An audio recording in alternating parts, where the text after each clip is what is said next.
Choosing a cryptocurrency exchange, the quest for the perfect platform. Is there an ideal service? What should you pay attention to? How do these platforms differ?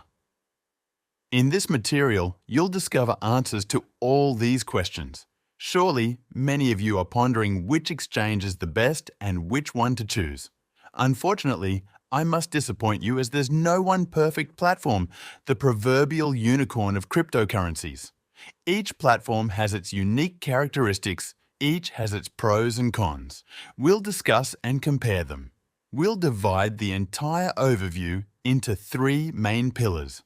Crypto exchanges discussed in this course, other exchanges, those that don't require KYC, and decentralized exchanges.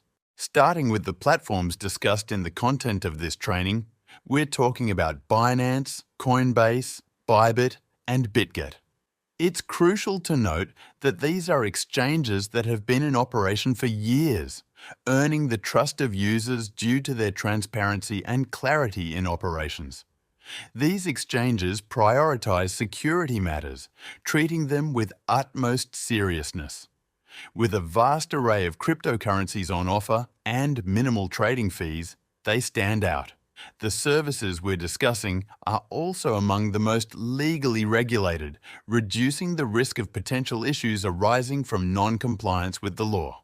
Thanks to this, we can make purchases using credit cards and deposit or withdraw funds via bank transfers. A topic up for debate is the identity verification process enforced by these platforms. On one hand, it ensures that the exchange complies with legal requirements related to money laundering, reducing the likelihood of any law or government deciding to shut down its operations. On the other hand, we are sending our personal data abroad, often scanning our faces. Despite the regulations in place for respecting our privacy and protecting our personal information, there's always the concern that these data might be hacked or sold to third parties for advertising purposes. Another debatable matter is the abundance of additional trading and loan options available on these platforms. On one side, it's a positive as we can benefit from a wide range of choices. On the flip side, there have been instances where exchanges became insolvent and went bankrupt due to such options, leaving users without their funds. As ordinary users, we can only hope that such situations won't repeat themselves, and exchange owners have learned from past events. However, we can never have a guarantee, and it's essential to consider that such incidents might still occur. Another crucial aspect to consider is that using verified exchanges almost always triggers tax obligations. Ultimately, the country you reside in plays a significant role, as regulations can vary depending on your location. In most countries, we are already required to report taxes on cryptocurrency buying and selling, yet many users overlook this responsibility. I don't want to alarm you, but even if your tax office isn't currently scrutinizing cryptocurrency exchange gains, it might start doing so in 2 or 3 years. Unfortunately, such audits can cover several previous years, and if it turns out in 3 years that you haven't paid taxes for a specific year, it could lead to unnecessary problems and stress. If I can offer advice as an experienced investor with many years of practice, trust me, it's much better to pay taxes, sleep peacefully, and not worry about the future. Believe me, you'll thank me for this knowledge someday. Today, there's already software to track user transactions and transfers, which will likely be used in the future for tax monitoring. I am confident that tax authorities will employ such tools in the near future. Another downside of such exchanges is that they are private companies controlled by ordinary individuals who experience their own highs and lows, as I've mentioned in previous chapters. Sometimes they also face financial downturns and were often unaware of it in advance. Therefore, I'll reiterate once again, we should never keep our funds on an exchange, regardless of its reputation. By holding our assets in external wallets like Ledger or Trezor, we don't have to worry about the financial health or issues of exchanges should any arise. With a cold wallet, we have control over our funds whenever we please. The second pillar consists of other lesser-known exchanges and those that don't require KYC verification. Comparing them to the previously discussed platforms, we don't entirely know how to treat the issues of transparency and security. Officially, everything seems fine, but behind the scenes, it's challenging to determine if publicly provided information is accurate. These exchanges operate similarly to others, offering a variety of coins with low fees, but most often they aren't subject to any regulations. Today, everything may appear good, but can we be certain it will stay that way tomorrow? Let's hope so, but can that hope be enough to deposit your savings there?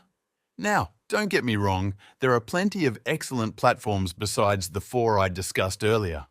At this moment, I present to you my skeptical approach to matters related to trust. Many times, such an approach has led me to ask critical questions before using a specific service, and as a result, I've managed to safeguard my capital from potential loss.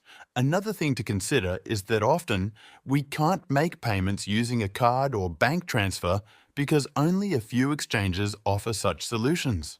Most small platforms lack this option. A drawback of such platforms is the fact that they are also private companies. The key difference lies in the event of their closure, bankruptcy, or a hack. Due to the lack of regulations, we have no chance of seeking justice or recovering our funds. Additional advantages of these exchanges, not mentioned earlier, often include the absence of a mandatory Know Your Customer process and the ability to remain anonymous. The third option is decentralized exchanges, which can be likened to a program or application operating on the network without the need for a physical headquarters or human oversight. These exchanges don't typically fall under legal regulations because it's often challenging to determine the country to which they belong. They don't require KYC verification and are less susceptible to hacker attacks, although there have been instances where poorly programmed platforms fell victim to code vulnerabilities, resulting in the theft of funds, for example, from liquidity pools. However, this issue isn't exclusive to decentralized exchanges, but applies to all, including centralized exchanges. With decentralized exchanges, we have full control over our funds, as there's no need to deposit them. The exchange occurs directly from our wallet, which is a significant advantage. Yet, alongside the benefits, there are certain drawbacks, especially the higher cost of using such exchanges, particularly when trading on the Ethereum network. The transaction fees can range from a few to several dollars, even for small transactions, depending on network congestion and the gas fee. Using such exchanges can often be challenging for new users, instilling a fear of making a mistake that could result in capital loss. These platforms operate in a completely different way than traditional exchanges. It's crucial to note that there are no rules on these exchanges, meaning many cryptocurrencies available for purchase are mere scams, rug pulls, or various types of fraud. Therefore, we must exercise extra caution in what we buy. As you can see, no exchange is perfect. Everywhere, you'll find both appealing features and aspects you may not like. The magic lies in choosing an option that meets your expectations. Perhaps the characteristics I marked in red won't be an issue for some of you, or conversely, the green ones will be a drawback. These are your individual preferences. I wanted to show you what I pay attention to, drawing from my experience with these platforms. The key is to deposit funds onto the exchange only when needed for a transaction. The rest of the time, I keep them in external wallets. The entire process of conducting a transaction, depositing funds, selling, buying, and withdrawing takes from a few to several minutes, so most of the negative aspects I mentioned don't have time to occur. Over time, you'll gain experience and proficiency in using both CX and DEX platforms, making everything easier. As time goes on, you'll be able to adjust your expectations to what specific services offer and choose the one that suits you best. Good luck.